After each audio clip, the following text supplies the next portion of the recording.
Well, he's back in the LCS. I'm joined right now by Doublelift, but now he's on the 10th place team. So it must remind him a lot of what it was like to be on CLG. Dude, come on, we never 10th place on CLG. But So, yeah. I mean, you went to relegation one time. Yeah, that's true. That was the lowest point. Down 0-2 in relegations. Yeah. I'm ready to repeat that performance. So is this how bad you got while you were, away for 3 months? You leave for that long, and now you're only worthy of the worst place team? Yeah, that's the appropriate level. No, Yeah. I mean, I think Liquid they're in an unfortunate situation, and I didn't plan to come back before Summer Split started, because, I had already anticipated my try out with ESM, but I kind of wanted to come back and play competitive and, like, grease the groove. And What is Team Liquid, greasing the groove? like, just, like, getting back into the competitive lifestyle. Okay. Which is really different. Never heard that phrase. What? You don't know what greasing the groove is? No. You suck. That's a totally normal saying. All right, so you wanted to get back in. Yeah. And Liquid provided me with an opportunity, and yeah, they made a really good offer, and I thought it would be a good opportunity for me to just, like, come back in and start playing competitive before the more competitive of the split starts. Yeah. So when you told me in the interview that you did with me several months ago, the only way I'd come back is if TSM really needed me, you really meant TSM or Team Liquid. If Team Liquid really needed me, I'd come back too. If any of the orgs really needed me. If any of them find themselves in 10th spot and they want me to come save the day, I'll do it. Yeah, and, well, I did miss playing in LCS. Obviously, my life was really comfortable when I was streaming, but changing the environment up it's not bad. Yeah. And, maybe I'll still get to participate in playoffs if we go 6-0 or something like that. Yeah. So to be clear, you decided to take stream split off, which is I think what it's called now. Okay. And you just made bank for like 5 or 6 weeks or several months. It's 5 months. Yeah, 5 months? Okay. Uh-huh. And then you still get to come back at the last minute and play potentially even in the playoffs for the split. Oh, yeah. And then you think you'll probably be good enough to try out for TSM and make it back for the summer.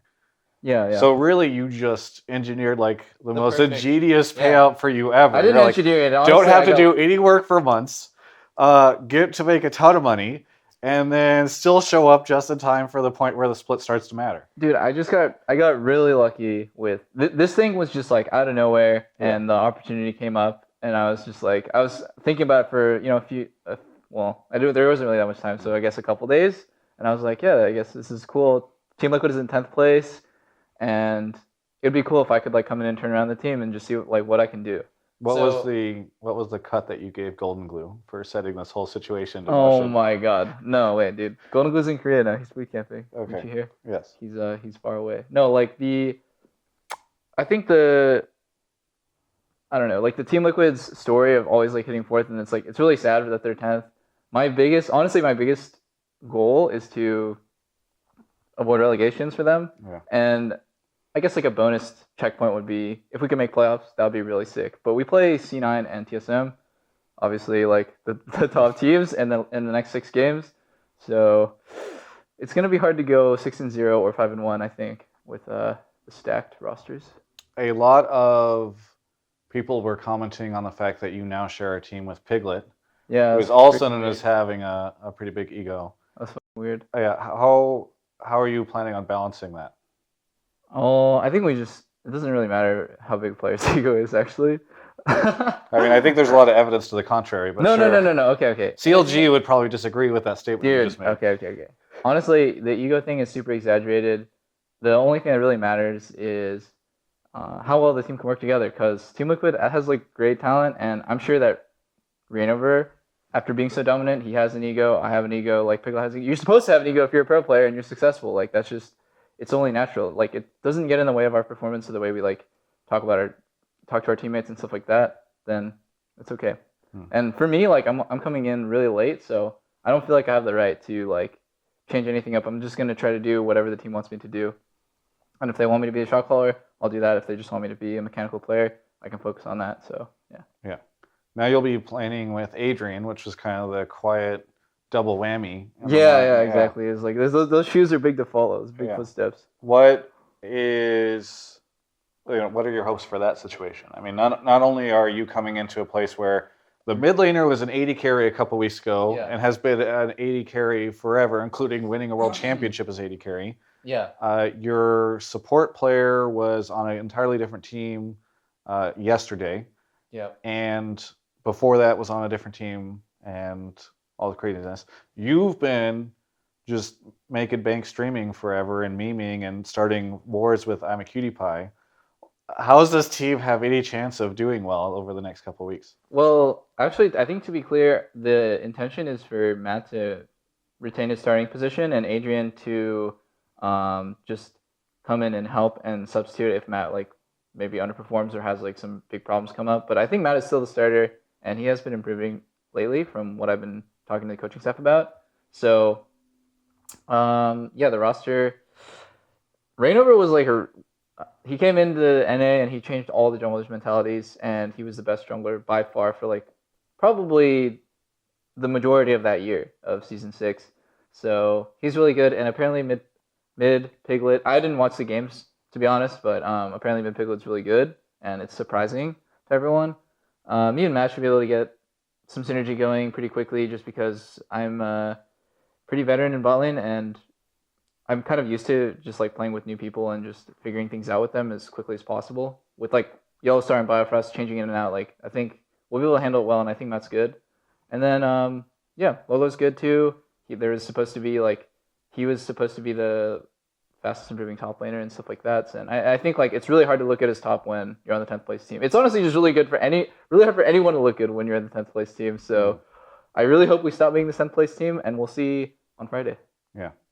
Who do you play on Friday? Cloud9. Okay. Maybe we'll so see on we Saturday. will see. Maybe we'll see on Saturday. We play Yeah. NB then. Okay, yeah. So we'll see on Saturday. Mhm. All right. Now, for you, how did this whole thing come about? I'd love to hear a timeline on what happened. You said this a couple days ago, etc. Yeah, okay. So I was basically finalizing my plans, and I don't want to go into too much detail, but I was basically finalizing my plans for summer. And I was talking to Andy a lot, and basically like the way the conversation was going, I decided it's really smart if I get to be as good as possible before summer split. I don't want to have 6 months, 5-6 months of just solo queue experience. So started talking and reaching out to the team owners, which Andy was cool with, and I was like, hey, is it okay if I sub in for scrims, and in exchange for me playing these scrims, I can give you guys valuable insight, or I can like give you more perspective and help your team improve. So one of the first owners that I talked to was Steve. And Steve was like, yeah, that would be really nice, but how about we take it one step further and you save my team for relegation. And like, yeah, the team is obviously like they're in the last place. Yeah.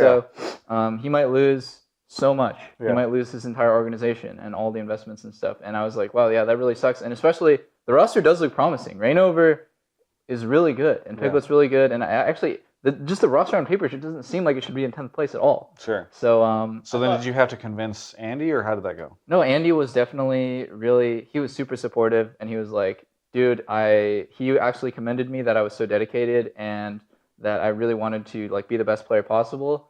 And ultimately my goal is to win Worlds, and I realized that over my break from streaming, and came in super motivated. I'm coming in really motivated to play pro, really grateful for this opportunity, and he was just like, yeah, you should totally go for it, and this is a great offer, this is a great opportunity, and just do it. So everyone I talked to basically told me to do it, so I just, one day later, booked a ticket, and here I am on Wednesday. So basically the whole thing went down on Monday, and here I am, it's Wednesday.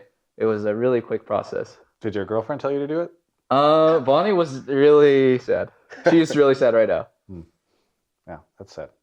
Now, what's interesting to me is, okay, you've got Matt, you've got Adrian, but you've never played with either of these players previously, right? No, not really. I do it a bit with both of them, but not really. There is a support at Team Liquid that you have played with previously. Why not bring him in? Who? Liquid 112. Oh my god, no, dude, that was 6 years ago. The game's different now. This is his chance. This is just like competitive comeback. Yeah. No, I'm actually, to be honest, I was boarding the plane this morning and I looked on Reddit and it was like Adrian to Team Liquid. I'm like, what the heck? They didn't tell me. They didn't tell you? So I think this whole thing just happened, spur of the moment, and I like gotta commend Liquid for just having such decisiveness to like, this must have sprung up, while I was sleeping or this morning, and they're just like, we gotta go for it. This is I think gonna improve the team. roster deadline. The deadline was today. at 5 p.m. Oh, today? Okay. Yes, it's today. So, or wait, no, sorry, I think it was yesterday. Yes. So it It's couldn't yesterday. have come up last night because Whatever. that would have been after. It came up really quick, and Yeah. so they're very. I can see that they're really like they'll stop at nothing to make sure that their organization stays good, their team is good. Yeah. Yeah. It's just it sucks that it's already been 7 weeks, and I do think that with the current record, it's going to be hard to make playoffs, but that's what I'm aiming for. Yeah. Is it weird to be Liquid Doublelift? Oh yeah, it's so weird, dude. It's so weird. Being a mercenary is just weird. I Yeah. was always with teams for long periods of Yeah. times, so. Did you find that it was hard to strip away your ethics? Because I feel like you need that to be a mercenary, a true mercenary, right? Just a gun Really? for hire. Dude, no way. I still got my sights set on the same thing as before. Even more, like I'm just like so focused on the singular thing, which is winning worlds. Yeah. So I want to. Do you guys play TSM or no? Yeah, we do. Last week, week 9. Okay. Yeah, and people were saying it's hella funny because I used to lane with Biofrost and Wild Turtle used to lane with Adrian. So it's possible that we will have swapped our lanes and we'll each be playing with against our own lane partners from last split. Would you enjoy that? I think it would be funny. Yeah. Yeah, I think for sure. I would smash it. What would you say to Vincent if you, or inevitably when you play against him and you see him before you walk on stage? Do you have like some stuff that you can tilt him with from that you know from the times? Yeah, definitely. So Vincent has this thing where we made him play Braum for like most of last split, and he hated Braum because Braum sucks in lane, and he just like hates being the meat shield for everyone. So we'd be like, every time we pick Braum or TSM picks Braum, I'm sure they still meme him and say like, "We're picking your favorite champion," because he's always stuck on meat shield duty. Yeah. And yeah, I'd probably just meme him with the Braum. You just pick. tell him like we're gonna force you onto Braum, Yeah. like we're just gonna ban out everything. Braum seems else. like a good pick here. That's what I'd say. Okay, good. You told me something interesting about Draven. I think the exact quote you used was Doublelift Draven is no longer a meme, it's a dream. Oh yeah, dude, my Draven is sick, and I'm definitely gonna pull it out in LCS if the opportunity presents itself. Bjergsen brought this up in an interview with Avali, where he said that because she asked if you guys still talking, he said, "Yeah, Doublelift always randomly messages me about stuff like, dude, why aren't you guys pick Draven? Draven's so good right now." Blah, blah, blah. It's true. I think he's good. Are you okay? The smart thing to do would have been to just feed false tips and bad information to them for the last. Yeah, that's true. Yeah.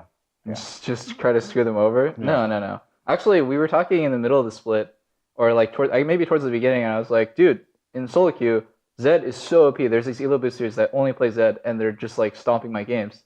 And people was like, really? No one's playing Zed at all. And I'm like, dude, you should try it. It's hella OP. Just stack lethality items. And then that next week they played Zed. So I feel like I didn't exactly I'm not the sole creator of this idea, but I think I did have an effect on at least them like Zed coming into the NA. So you've kind of gone down into the trenches. Oh yeah. Like the dark underground underbelly of Oh, yeah. pro competitive play into solo queue, and you've discovered all these dark arts that you're planning on bringing to competitive. Oh yeah, dude. The solo queue, NA solo queue is coming to LCS. Okay.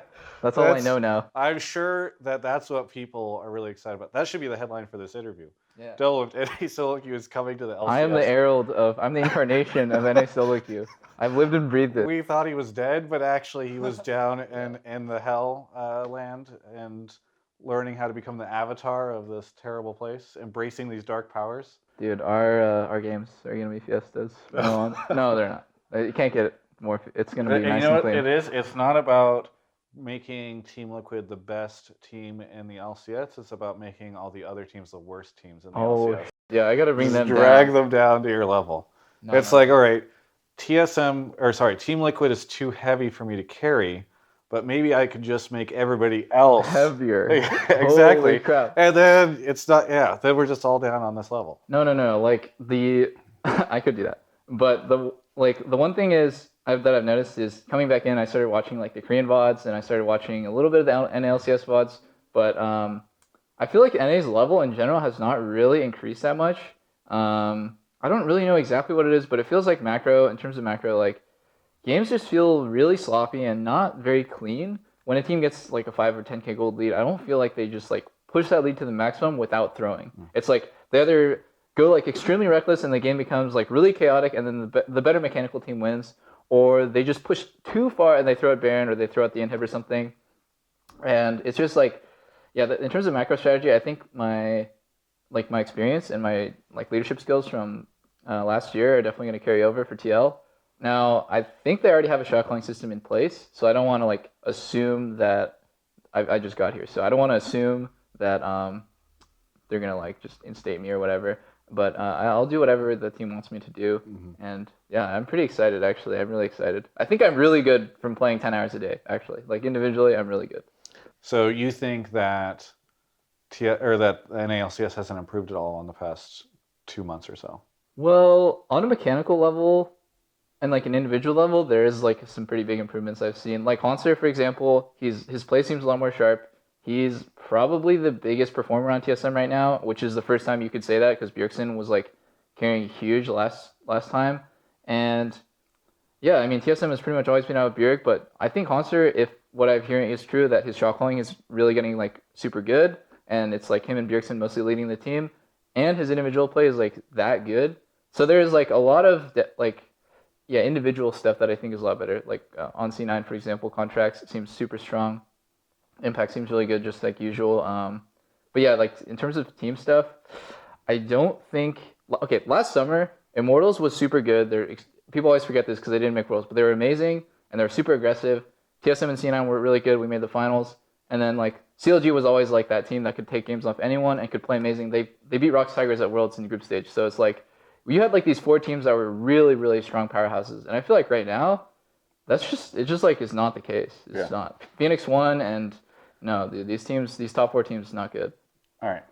So why do you think it is? What's been missing from the NALCS for the first 2 months that have made it so that it hasn't improved? There must be one thing that's been missing from the NALCS. I'm not going to say that it's me. I think for example, TSM and C9 are really good. Okay. It's just that. You said the top 4 teams are not good. That's what you said. Sorry. What I meant was those, excluding the top 2 teams, which is C9 and TSM. You don't see FlyQuest at the same level as Immortals was last year. And Phoenix 1 is good, and they have moments where they seem pretty strong, but they're not as sharp as CLG seemed at their prime last split either. So I don't know exactly what it is. And I'm actually just so confused why CLG is not better than they were last split. They have the same roster. Yeah, they seem really inconsistent. So, okay, we've joked a lot. I do have to ask you one serious question, though. Okay. You are in the playoffs against TSM. What is the incentive for you not to, especially knowing that you're going to try out for TSM and try to go there? What is the incentive for you not to perform worse or try not as hard or whatever, because you know that TSM winning and getting more points is actually helpful for you in the long run? Well, my pride. You guys know that's the most important thing to me. So, no, I'm just kidding. There's obviously the competitive integrity thing where if I did do something as stupid as that and there was proof or there was reasonable cause for them to investigate, I would just get banned for the rest of my life. My whole career is over forever.